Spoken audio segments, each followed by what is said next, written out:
Today we come to the epistle to Timothy. We'll start with First Timothy. The previous book was Thessalonians, where we saw how Christians should work, not be idle, because God works. We have a working God. It's all keeping every day, keeping things going. In his Son, we saw him moving, going, serving. In Timothy, we see not how God works, not that God works, but how God works, right? So in Timothy, we're taught some practical ways of how to live by working and serving others. Now, Timothy is a pastoral epistle. Now, most epistles or letters were written to churches. Some of them were written to individuals. Timothy, Titus, Philemon. These were called personal epistles. But Timothy, epistle to Timothy and epistle to Titus are also called pastoral epistles because they were written to people who pastored the church. Though in a very strict sense, they were not pastors as we know them. A pastor stays in the church. Both Timothy and Titus were what we would call apostolic representatives.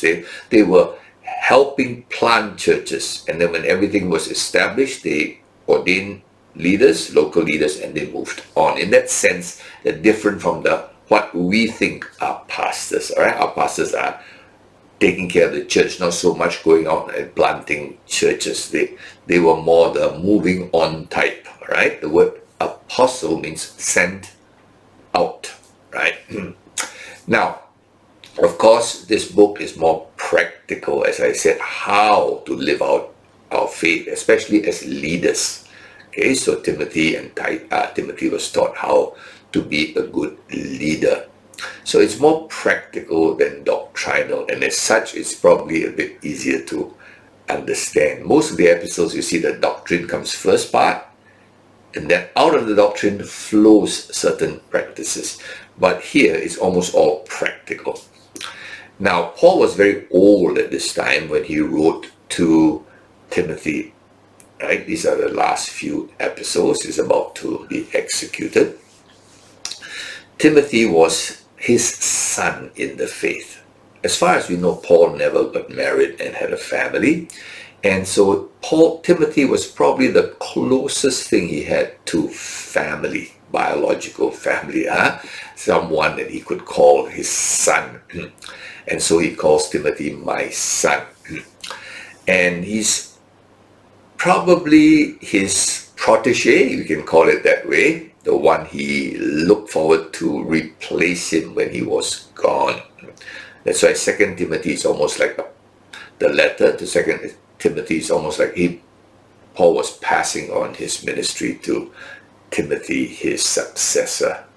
Now, he had discipled him, he had mentored him. He had first met his mother and grandmother in Lystra, Lystra, which is in Turkey, present-day Turkey.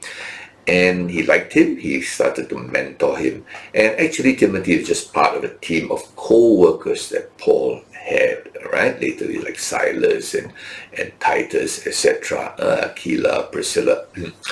Now, Timothy had been used by Paul to be his rep. Whenever Paul moved on and there were some problems, he would send Timothy to sort things out. So Timothy had been his rep, his representative in Thessalonica, in Corinth, in Philippi, and now this letter, Timothy is in Ephesus, okay, in Ephesus, and he had been left behind there as Paul moved on. Paul said he had a lot of problems here, just fix it.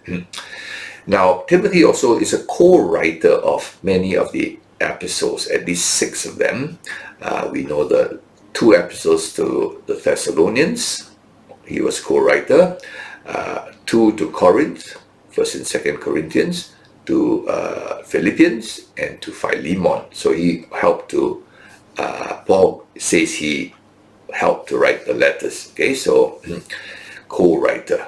Now, let's go in straight into First Timothy, and since it's a very short book, we can almost do a little bit of like verse studies in the choice verses.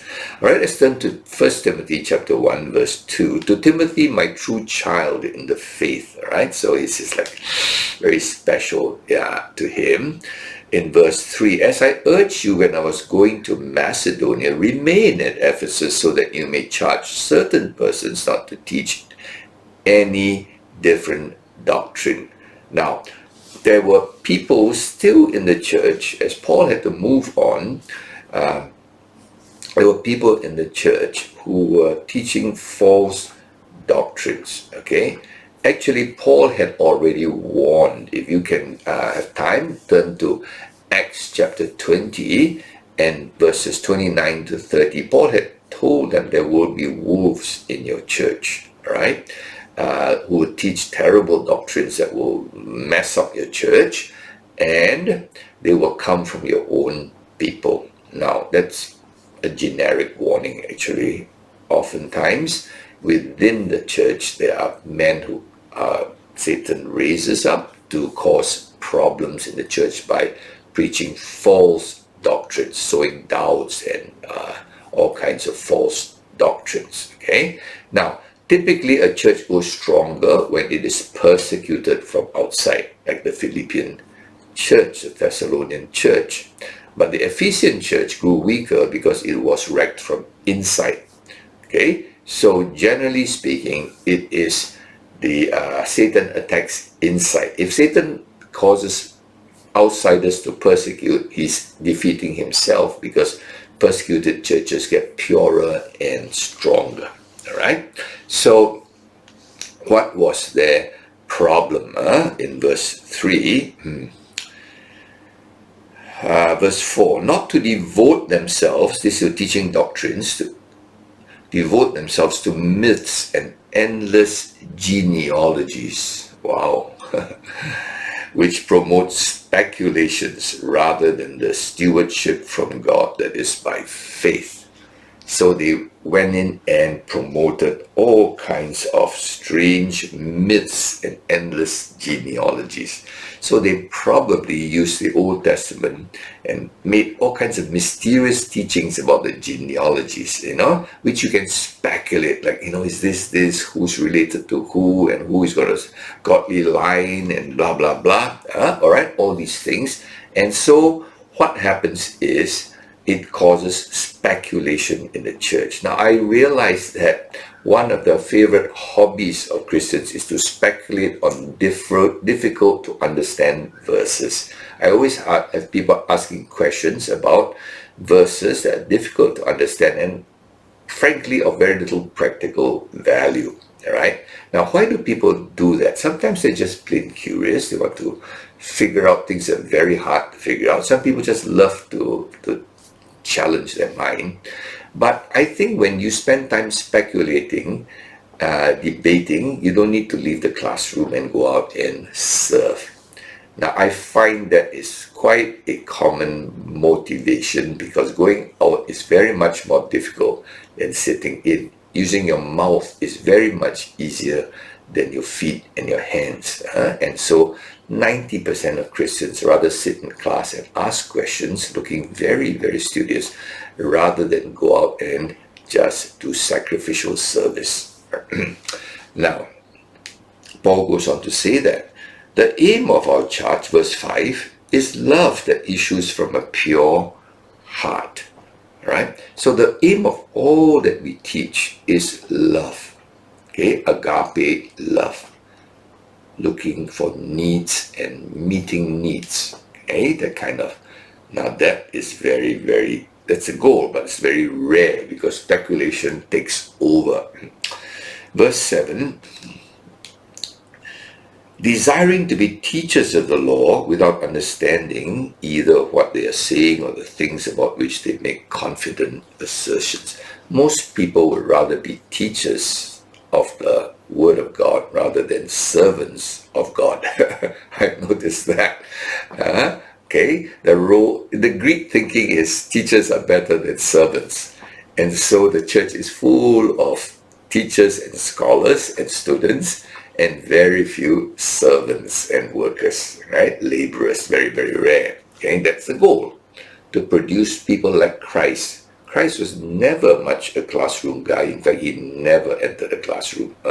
Went to the synagogue, said something, and then moved on and basically served people. So chapter 1, verse 8 to 11, all right? Now we know that the law is good if one uses it lawfully, understanding this, that the law is not laid down for the just, but for the lawless and disobedient, for the ungodly and sinners, for the unholy and profane, for those who strike their fathers and mothers, for murderers, for the sexually immoral, men who practice homosexuality, enslavers, liars, perjurers, whatever is contrary to sound doctrine, in accordance with the gospel of the glory of the blessed God, with which I have been entrusted. What's Paul saying all this for? Paul is saying that the law is basically to tell us, all right, to tell sinners, these horrible people, that they're sinners. Now, why is that necessary? Because many times the Judaizers, the people who love the law, the Torah, were still in the church, and they kept saying, you must learn the law. You must learn the law. When you obey the law, then you get saved. And Paul said, no. The law is basically to tell these sinners, you are sinners, so that they will turn to Christ. All right? So many times the Jews thought the law was the way to salvation. Okay, but Paul's telling them, no, the law is to slap all these wicked people and say, God doesn't like all this, right? And you still continue in your sin. And they say, I can't help it, I'm like that. I still get involved in sexual sin, I still lie. And God said, yeah, I know, that's why I'm telling you. You can't get saved by the law. You need to turn to Christ. So the purpose of the law was to tell people how sinful they are and how hopeless they are to try to obey the law, because they can't. So they will turn to Christ, right? To the gospel. Look at the verse 11, okay? The beautiful gospel of the blessed God, which I've been entrusted.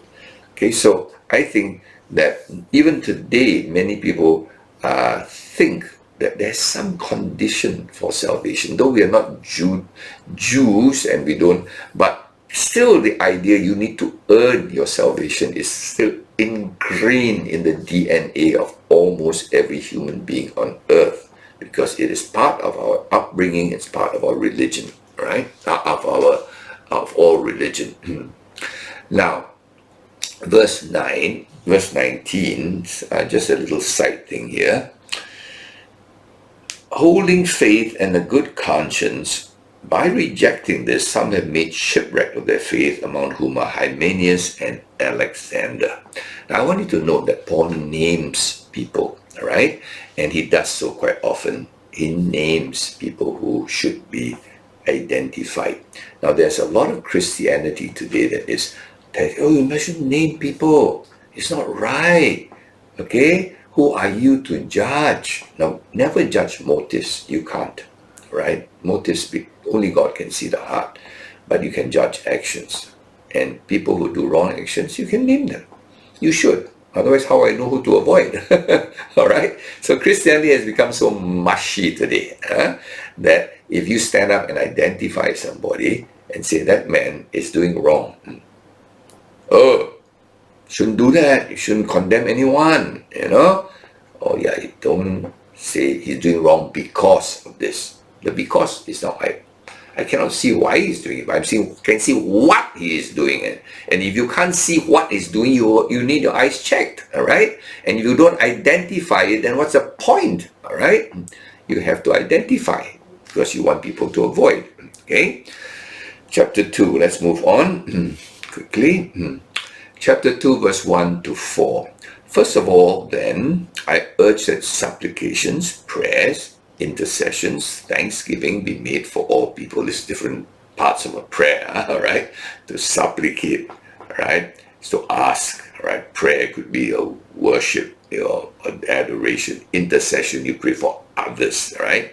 and thanksgiving be made for all people, for kings and for all who are in high positions, that we may lead a peaceful and quiet life, godly and dignified in every way. This is good and it's pleasing in the sight of God our Savior, who desires all people to be saved and to come to the knowledge of the truth. So he tells us we should pray for all, especially for our rulers, right? Because when we pray for our rulers, then they will be wise and they will rule in such a way that there will be peace in the land. And when there is peace and order, then we can do our work of reaching out. If there is disorder in any place, then we have no energy to reach out. We just have to defend ourselves from all the chaos and problems around us, right? So pray for good leaders, leaders to make good decisions so that we have peace and we can then do positive work like preaching the gospel, not defensive work. So do pray. I don't notice many people never pray for their leaders. They complain more than they pray. Chapter 2, verse 9 to 13, there are a lot of women here in this church who seem to be giving problems in the Ephesian church. Chapter 2, verse 9, likewise also that women should adorn themselves in respectable apparel with modesty and self-control, not with braided hair and gold or pearls or costly attire, but with what is proper for women who profess godliness with good works. Let a woman learn quietly with all submissiveness. I do not permit a woman to teach or to exercise authority over a man. Rather, she is to remain quiet.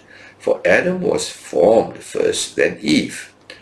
And Adam was not deceived, but the woman was deceived and became a transgressor. All right? Now, this passage is a passage that has been, I would say, interpreted in different ways. Okay, it's not an easy passage to come to very clear lines, all right? And I don't pretend to be any clearer than anyone else, okay? It tells us here that there were women in this church who made church a kind of a fashion parade. They spent all their energy dressing up and looking gorgeous. And Paul said, I believe that you should spend more of your time not trying to look good, but do good, right? Focus on doing good, not looking pretty and good, right? So that's basically what Paul was saying. And it appears that these showy women also wanted to take authority in the church. So Paul says, no, you can't take authority over the men, right? Now, in Greek culture, it was democratic, right? Democracy gives people kind of more freedom generally, especially if you're a Roman citizen. You have a lot of freedom.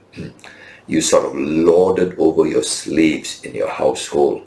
And it was common for women to have, rich women to have many, many slaves. And so they became kind of bossy, and they went to church and started to boss people around. That's probably the cultural background, right? And so we have some difficult parts here. It says here, all right, let a woman learn quietly with all submissiveness. I do not permit a woman to teach or exercise authority over a man, but she's to remain quiet. What does that exactly mean? You mean a woman cannot talk in church? Just to be quiet in church? That's what some people teach, right? So that's one extreme. Women cannot say anything, cannot teach, cannot lead, cannot do anything. There's another extreme that says this is cultural. This passage is cultural. It's a particular case in a particular situation, and it's not to be applied at all. Women can do anything they like in the church. So there are two extremes, right? Now, when I don't know how to interpret something exactly, I tend to take a moderate view. And for me, it's like, yeah, women can teach and talk in the church and not to be just totally dumb. They're allowed to talk, they're allowed to ask questions, they're allowed to teach, but not over men. That's what I would believe. In other words, they don't stand on the pulpit, right, and tell men what to do. Okay, right? They can teach children, they can ask questions, they can lead ministries, okay? But always women are women and men are men. In the Bible, we are all equal before God, but the gender divisions are never removed. Man is still a man, a woman is still a woman. A young man is still a young man, old man is still old man. What am I saying? All men should be respected. All right? That never changes. When we become Christians, we always respect age. We also recognize gender. It's made by God. So in the house, all right, there is a male and there are female, men dressed like a man and behave manly, woman dressed like a woman and behave womanly. I just believe that God's creation is to be preserved, not destroyed. Okay, so how do I interpret this? I interpret it in the middle and I say, yes, women can lead, can teach, but be careful not to be manly and to go around bossing men, because that's not how God works. You can talk to men, you can lead men, but in a ladylike way. As for the pastor, my view, right, is that a pastor has to take authority. A pastor is basically the head of the house of God, or the household of God. And when a pastor is a lady, and it's very hard for the church people to see, because when they go home, they see a mother figure, a mother leader, all right? And then at home, the women tend to be bossy, all right? And that's a struggle. That is a struggle in today, as I have taught earlier, because we are told in Ephesians, though, the wife's job is to submit to the husband. So you see the woman leading in the church. And at home, the same pastor has to go home and submit to a husband who was sitting in the congregation there. Now that is difficult. I think that gives a very, very difficult picture in the mind. And teaching is more what you see than what you hear, right? More example than teaching than words. So I stand in the middle on this passage. Okay. Now chapter 3. About elders, okay, the appointments. See, Timothy now had a problem. He had bad elders in Ephesus and who were teaching false doctrines. So he had to remove the bad ones and appoint new ones. And Paul gives the terms in this letter. Hey, Timothy, look for such men to be the elders of the church, right?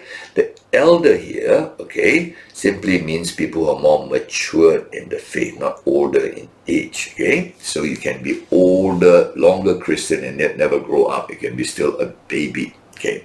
So we see here there were elders. So it's a plurality, right? Not one elder, several elders, okay? And if you look at very carefully, okay, let's look at verse 2. Therefore, an overseer, an elder the word is oversee, supervise. Okay? Over, epi, it's a Greek word. See, scope. That is from the word scope, episkopos. The word overseer is just a translation of the Greek word episkopos. Right? But you get the word episcopal, Therefore, an overseer must be above reproach, the husband of one wife, sober-minded, self-controlled, respectable, hospitable, able to teach, not a drunkard, not violent but gentle, not quarrelsome, not a lover of money. He must manage his own household well with all dignity, keeping his children submissive. If someone does not know how to manage his own household, how will he care for God's church? He must not be a recent convert, or he may become puffed up with conceit and fall into the condemnation of the devil. Moreover, he must be well thought of by outsiders, so that he may not fall into disgrace, into the snare of the devil. Right? So if you look here at what the conditions for an elder are, you will realize that the main conditions are about character, not ability. In fact, you only see one ability noted in this entire set of conditions, and that is the ability to teach. So an elder should basically be a man of Christ-like character, good character. All these virtues are not just Christ-like, these are good virtues. Every culture says these are good virtues to have. And he must have good character and be able to teach. And it emphasizes the fact he must rule his house well. Because otherwise, how can he rule the house of God? So I want you to note that God parallels the church as a family, right? And if a man cannot be a good father over his family, how is he going to be a good leader over God's family?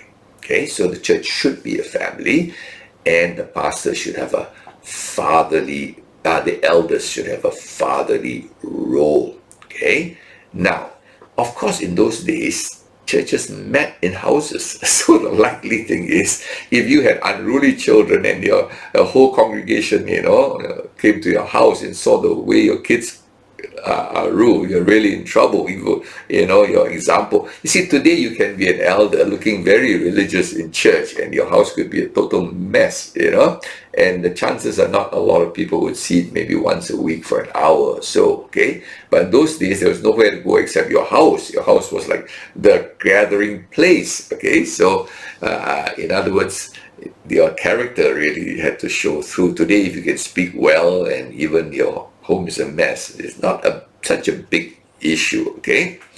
Then we see here, the next set of conditions in chapter 3, verse 8 to 13 is for deacons, and it's fairly similar, except they are not needed to be able to teach, okay? So, character-wise, similar. Now, I want you to know they should be a husband of one wife. I think that means they should be males, okay? It's very hard to have a husband of one wife who is a female. So people say, can we have female elders and female deacons? I say, I don't think that's what the Bible told us, right? So now, here we have, again, the deacons must also rule their households well. Now, what's the difference between elder and a deacon? An elder is to watch over, right? Oversee the spiritual state of the church. Deacons, as we learn in the book of Acts, were more to manage the church affairs, right? The finances, how the money, which widow we should support, be sure that, things are properly arranged and so on. So there's a difference, right? It's not like two levels, one more spiritual than the other. No, just different focus, okay? So it's not like if you're a deacon for 4 years, then you become an elder. No, it's not like, it's not in the same classification, One is in charge of temporal things. They're very good at this, good in administration, etc. It's not less than the spiritual part. Always remember, right? Don't think Greek, right? If God puts you to just wipe the table of the church and you do it well, you will have a better reward than a pastor who is asked to preach and didn't do it well, all right? Or did it for his own glory. So we have here the conditions for deacons and elders. Let's go on to chapter 4, verse 3.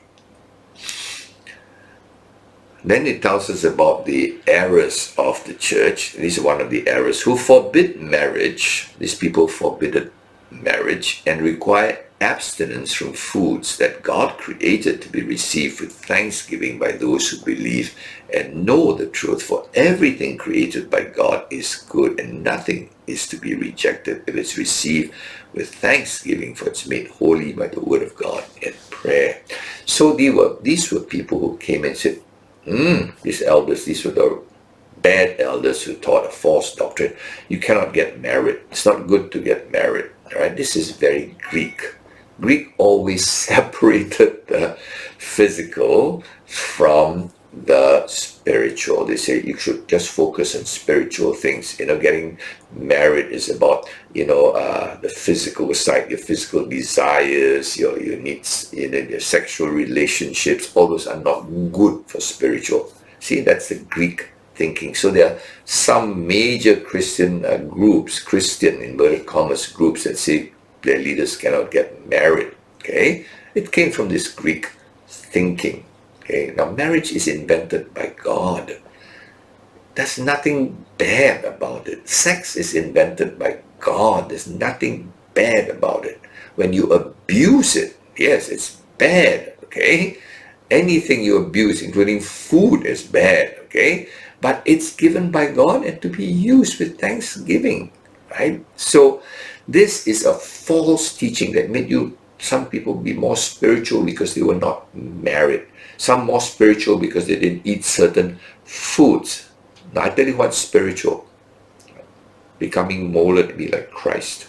That's spiritual. That's the goal. Right? That's the goal. The goal is not in church, right? How people view you in church as spiritual. This word spiritual is totally perverted by our Greek thinking. We say, the guy is very spiritual. Let me see. All he does is read the Bible and argue about speculations in the Bible. This is not spiritual, right? Okay, it's sinful, right? That your word is stuck in your brain and doesn't come out in your life, in blessing, in agape love to others. Okay, you're not being Christ-like. If you sit in the classroom all day, you stay in the four walls of your church all day and never go out, your joy is to run away from your work, and go into church so you can get involved in church activities. That's why Thessalonians is very important. The book of Thessalonians tells us, wherever we are, we work well. Don't be idle, work well. All right. Today's discipleship is all about how we spend our time outside of our workplace. Almost all our teaching is how to have quiet time, how to pray, how to go to church, how to have fellowship in church. But very little teaching is about how you are a good Christian in your workplace, which is where you spend most of your working time. That's why church never impacts the world, right? Because we are spiritual, right? Work is secular. No. Whatever you do, do for the glory of God. Be the best doctor, be the best taxi driver, be the best cleaner, whatever. Shine for God as a Christian wherever you are. Okay? God works in everything, every part of our lives. So we have this kind of strange Christianity, but it's not strange, it's normal now. Chapter 4 verse 8, another Greek issue. For while bodily training is of some value, godliness is of value in every way, as it holds promise for the present life and for the life to come. You say, what were you talking about? The Greeks valued the sports a lot. Olympics came from the Greeks. You always see statues, Greek statues, all muscular men naked, showing their beautiful muscles. The Greeks, Spartans, and all these, right? So for them, okay, there was a clear line between the spiritual or the mental and the physical, and some of them mastered the physical part, and they did a lot of bodily exercise, okay, and they made it almost like a religion. You see their gods look also muscular, and that has come actually into our culture, right? A lot of energy spent on looking good, on exercise. Most of us are victims of this, right? Thinking exercise is highly profitable. Now, it doesn't say it's wrong, okay? It says in verse 8, is of some value. It's good to have some exercise to keep fit, but don't make an obsession of it, okay? Then 4:16 is, look at 4:16, it tells Paul about what his real teaching is. Keep a close watch on yourself and on the teaching. right? Persist in this, for by so doing you will save both yourself and your hearers. Most preachers I meet are spending hours a day, a week preparing their messages. Some young pastors I talk to say I spend 80% of my working week preparing for my 30-minute message at the end of the week. Okay? They spend a lot of time on the message. What does Paul tell Timothy? Okay? Verse 16. Keep a close watch on yourself first and on the teaching. Isn't that important? I tell young preachers, I said, your message mostly will be forgotten. Your life mostly will be seen and remembered. Parents the same. You can nag your children to death with teaching, but what they will be when they grow up is what they see in you, not what they heard. Keep watch on your life and on your teaching. Put it in the right order and perspective. So all these are very practical, right? It's for Paul, the leader. It's for you, father, the leader. It's for you, mother, the leader, right? A lot of these things can be applied in our life. We don't have to be pastors for this. When they say this is a pastoral epistle, it's kind of thinking, when I read First Timothy, it's for my pastor. No. All right? In a sense, the word pastoral epistle is not a very good term. All right? This is a practical epistle for all of us. All of us are to lead some way or other, influence. The word lead is to influence, right? To influence the world with our lives. All right, chapter 5 is basically about widows. It seems to be about widows. Let's look at verse 3. Honor widows who are truly widows, but a widow has children or grandchildren. And then you can read on to verse 16. It tells us how to identify the real widows so that they can avail of help from the church. A lot of verses on this. Now, is this all about widows? Yes, it's all about widows, but can it be applied to other things? Yes. Basically, I think these verses tell us a church not only dispenses good teaching, which is critical, through the example of the leaders and their teaching, but also a church must be practical in helping those in need, in this case, widows. And not just practical. If you read from verse 3 to verse 16, it tells us to be careful to identify the real ones in need from the ones who take advantage of the church's charity. And I see that all the time, right? A church usually swings from one extreme to the other. Many churches don't dispense anything to do with charity. They don't even have a mercy ministry. Normally the deacons are there to help in the mercy ministry, see the needs, temporal needs of members of the church. They lost a job, they lost their, their child, they need some help in the process, their mother stroke, so on, right? Those are temporal needs. The deacons should be. But most deacons know today they are very also sort of less spiritual, but also basically in the spiritual work in the church. Okay, so it's just kind of like a perversion already. Now, churches should be doing charity. Most churches don't do it at all, and then other churches just give charity very indiscriminately. They start all kinds of mercy ministries, right? And the world takes advantage of it simply because, right, they're not very discerning. Most of these Christian charities just give out to everybody. Suddenly they feel merciful, and they give to people who don't need it, and the world laughs again at it. So one hand, the world says, Christians just talk. All they do is they're in their church. They don't impact society. And the other, when they impact society, they are quite gullible. All right. So chapter 5, verse 3 to 16 tells us, do charity, but be discerning. Okay, now verse 17 to 18. Let the elders who rule well be considered worthy of double honor, especially those who labor in preaching and teaching. For the scripture says, you shall not muzzle an ox when it treads out the grain, and the laborer deserves his wages. Now, you don't muzzle an ox. So that's in the Old Testament. When an ox is pulling that millstone, pulling this heavy millstone to grind the grain, the ox should be not muzzled so he can eat hay at the same time and keep his energy going. In other words, you should feed the ox who does the work. In the same principle, take care financially of your leaders. You should take care of them, all right? So that is also a principle. You not only care for the poor widow, you also take care of those who feed you spiritually.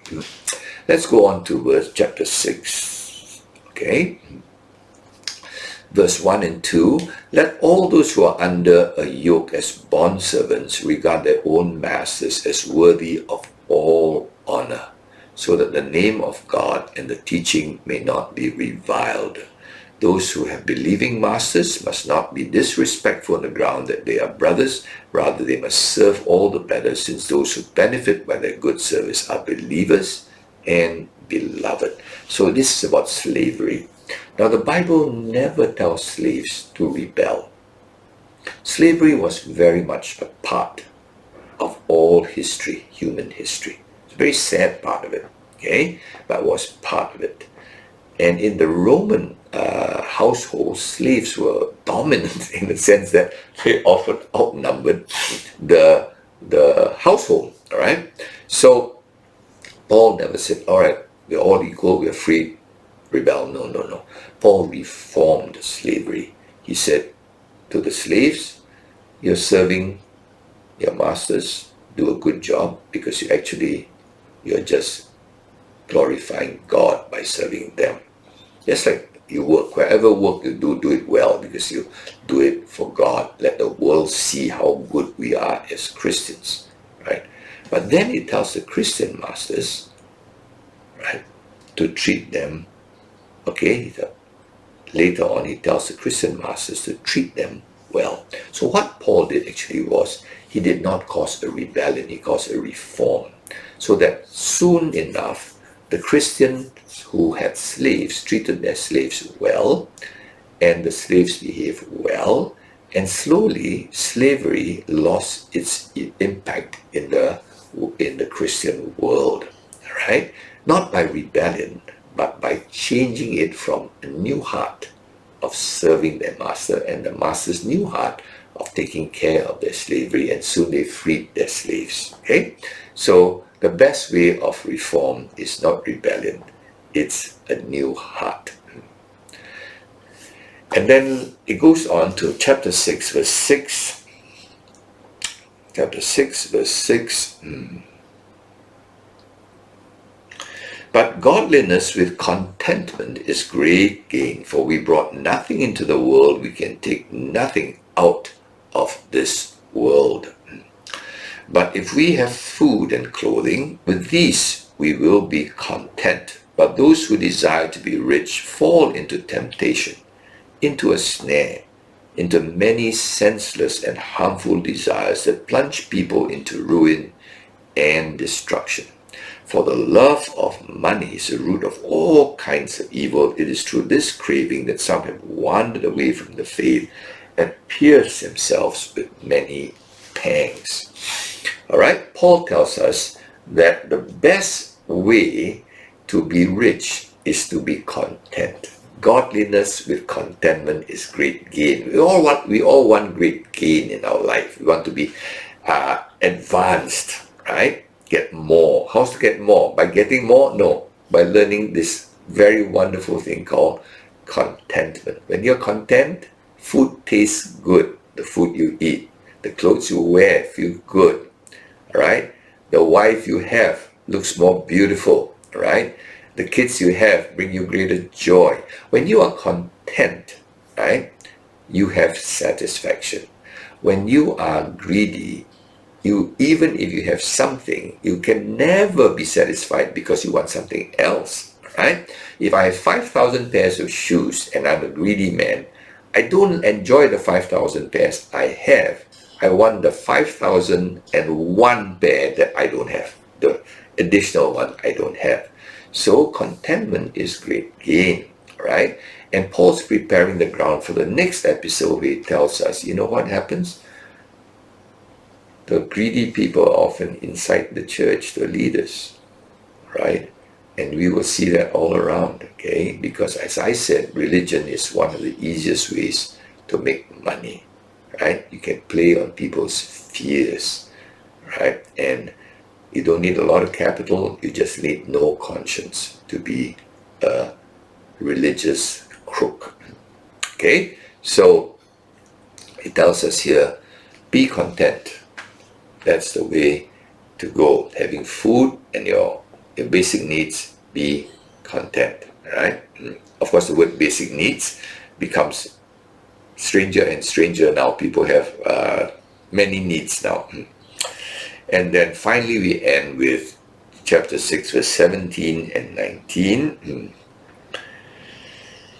As for the rich in this present age, charge them not to be haughty, not to set their hopes on the uncertainty of riches, but on God, who richly provides us with everything to enjoy.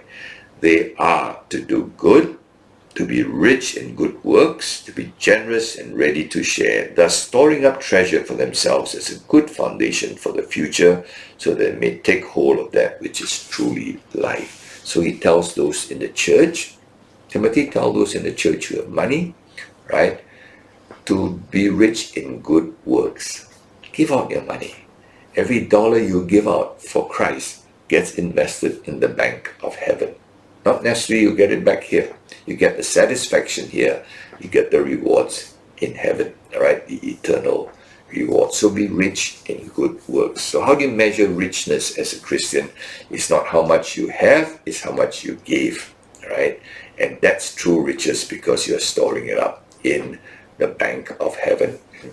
All right, so what have we seen in First Timothy? We've seen a lot of practical lessons, okay? And what does it tell us? God is not a God that tells us to shave our head, go into a cave and hide from the world. God is a God who is very practical. God impacts every part of our life. God cares for everything in our life, right? God doesn't just care for our spiritual state. God impacts every part, as he shows in Timothy. Every part of our life should be touched, right? To do good, to be a blessing, right? And Jesus, the perfect example of God, he went about, touching lives, leading a very practical, we would not even call it the spiritual life by today's standards. Jesus would not pass the spiritual test by today's perverted idea of spirituality, right? And many Christians want to be spiritual, be Christ-like, right? Be practical. Jesus exampled it, and you follow it, right? And so we see all these things about how to lead your house, how to manage your money, how to do charity, all these things, okay? Not so much about sitting in the classroom for hours upon hours and be so impractical. There are so many Christians today who are so spiritually minded and so practically useless, right? And that includes lots of pastors who are so practically useless. Timothy was asked to be practically useful and impact lives. Okay, so I believe this shows what an amazing God we have, who touches every aspect of our life that we even call secular. He just impacts it, and life is so beautiful because of this God. Not being spiritual, don't hide in a cave, right? But enjoy life to its fullest. I don't mean immoral things, but in all the blessings that God has given us, our family, our world, our work, and everything else. And you follow this formula, you will have a full life. May God bless you.